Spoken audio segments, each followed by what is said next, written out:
Good morning.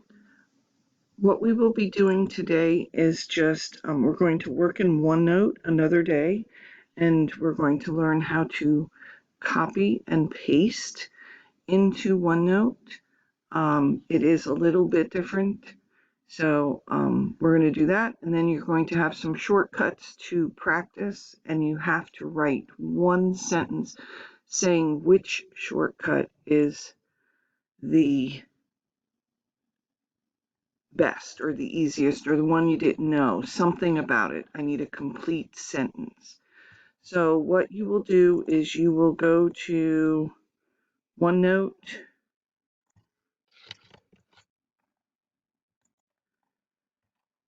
It should already be saved. You should already have one that has programs on it, and then you probably don't have that one, but you'll have the plus sign. So all we're going to do is click the plus sign, and we're going to put in shortcuts.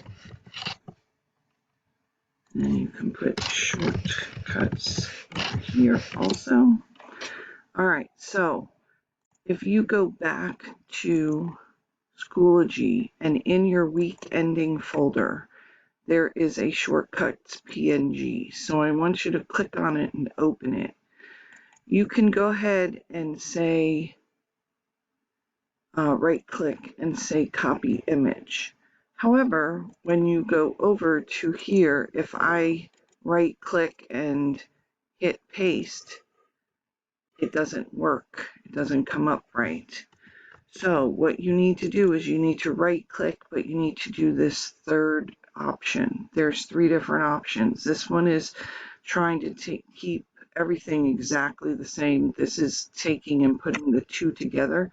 And this one is for pictures. So we are putting a picture in. Then I want you to try these. And then down here, I just want you to say the shortcut that I did not know was this. And I think it'll help me do my work quicker. I just need a complete sentence. So take a few minutes and go through these, and then I need a complete sentence. And that is all for this lesson. If you have any questions, please let me know. If not, have a great day.